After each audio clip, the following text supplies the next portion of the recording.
Okay, everybody, I'm going to show you guys how I take care of the situation with the paper's torn to avoid getting blisters, okay?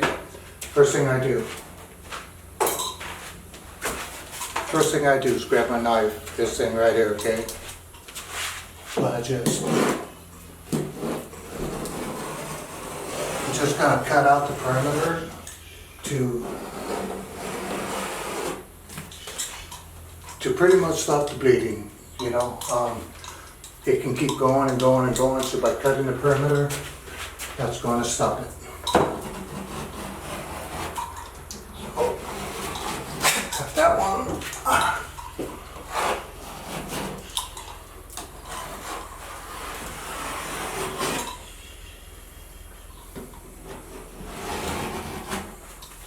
Okay,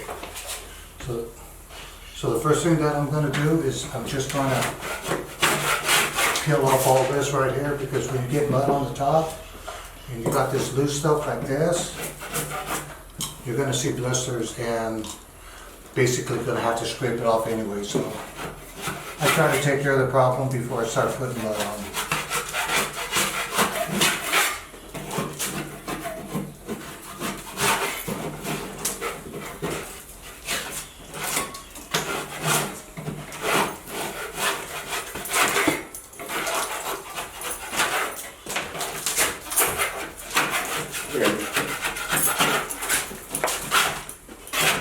Okay, great. Appreciate it, buddy.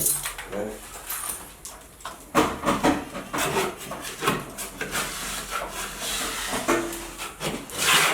Yeah, you know the camera's on. Huh?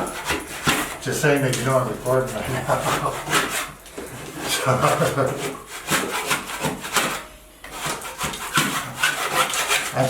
I want to have to ask you for copyrights. You may ask for a portion of the 25 cents I'll make on the advertising.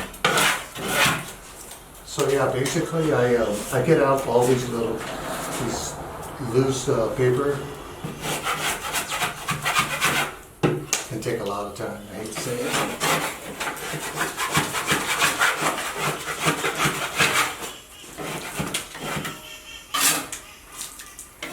How do I get back to face with?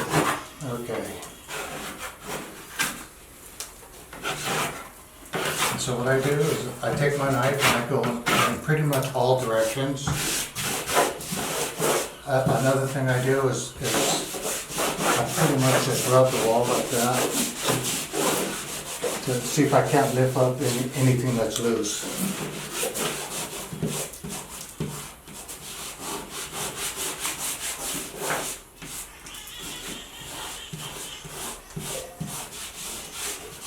Okay, so I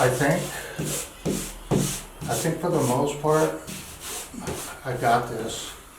So that wasn't too bad, it didn't take very long. I'm gonna go ahead and throw a coat on it, and I'll show you guys what it looks like after.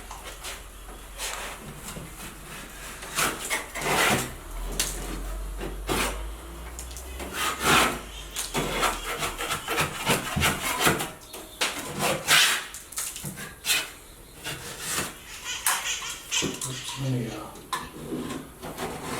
go a little more on that one.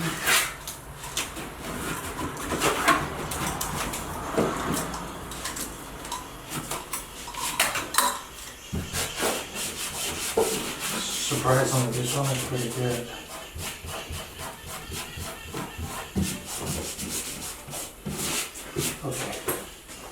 Okay, so I'm ready to put the mud on right now. I'm gonna show you guys how well it worked out. There's no perfect system when it comes to taking out blisters, because sometimes they're hidden, you know. But the way you find that out is by putting mud on there. Okay, so let me show you guys.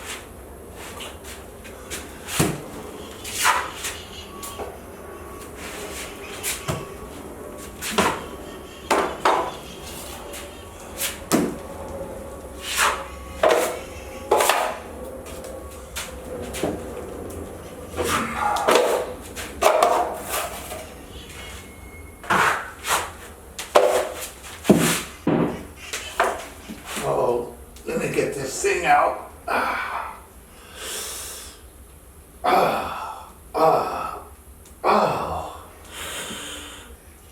Oh man! I should have did this first. Okay, so anyways, this drywall lag I left in there.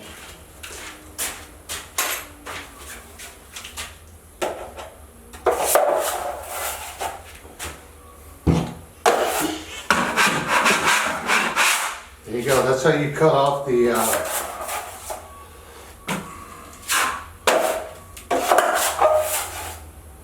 anchor.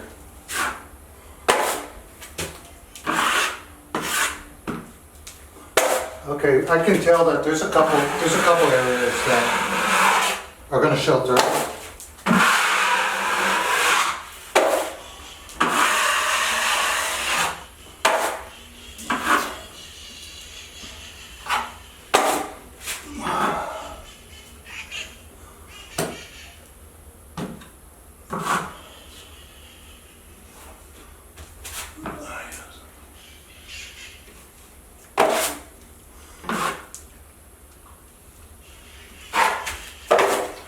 Yeah, it's relatively minor. So I can see one right here, there, one there. But like I said, it's relatively minor. So what I'm going to do is I'm going to cut them out after it dries. That way, once it dries, it's going to flake right off. Doing it now, it's just going to create a mess. I'll come back with hot mud and then boom, throw a final coat on it. So there you go. That's how I deal with blisters, okay?